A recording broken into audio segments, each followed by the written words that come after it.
দেশনায়ক জনাব তারেক রহমানকে অসংখ্য ধন্যবাদ। আমাদের প্রাণপ্রিয় গাছা থানার নক্ষত্র, যার হাতে হাজারো কর্মী এ পর্যন্ত বেড়েছে, আমাদের কামালউদ্দিন কামাল ভাইকে আবার দলে ফিরিয়ে আনার জন্য আলহামদুলিল্লাহ আমরা গাছাবাসী অনেক খুশি, অনেক আনন্দিত।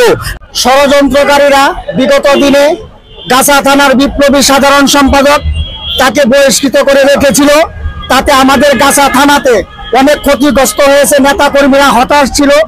এখন বর্তমানে বহিষ্কারদেশ উদ্যোগ করাতে আমরা সকলেই খুশি, তথা গাছা থানার বিএনপি ঐক্যবদ্ধ হয়ে ধানের শীষকে আগামীতে বিজয়ী করার লক্ষ্যে আমরা সকলে মিলে ঐক্যবদ্ধ হয়ে কাজ করব। ঘরের ছেলে ঘরে ফিরে এসেছে, তার জন্য আপনাদেরকে অসংখ্য ধন্যবাদ, আল্লাহর কাছে লক্ষ কোটি শুকরিয়া। আমরা আজকে গাছাবাসী খুবই আনন্দিত যে আমাদের প্রাণপ্রিয় নেতা এবং আমার কাকা জনাব মোহাম্মদ কামাল কাকা পদটি ফিরে পেয়েছে। তারেক রহমানকে অসংখ্য ধন্যবাদ যে আমাদের কামাল কাকাকে আমাদের আবার উপহার দেওয়ার জন্য, এই জন্য তারেক রহমানকে ধন্যবাদ। আমরা কামাল কাকার নেতৃত্বে ধানের শীষকে বিজয় করে ছাড়বো ইনশাল্লাহ। আজকে আমরা গাছা থানা অনেক আনন্দিত, ঘরে ছেলে ঘরে ফিরাইছে, তাই বলতে আমরা গাছাবাসী একটা আনন্দ উল্লাস করতেছি।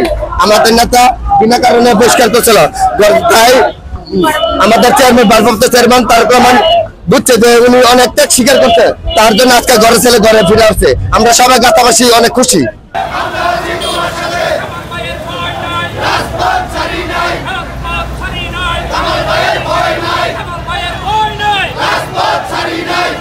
আমার বিরুদ্ধে যে অভিযোগ দেওয়া হয়েছিল সেটা মিথ্যা প্রমাণিত হওয়ায় আগামী রাষ্ট্রনায়ক দলের ভারপ্রাপ্ত চেয়ারম্যান জনাব তারেক রহমানের নির্দেশে আমার বহিষ্কারাদেশ প্রত্যাহার করা হয়েছে।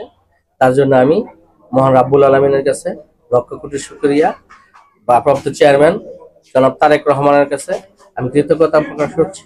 আমি বাংলাদেশ জাতীয়তাবাদী দল কেন্দ্রীয় নির্বাহী কমিটির সকলকে ধন্যবাদ জানাচ্ছি।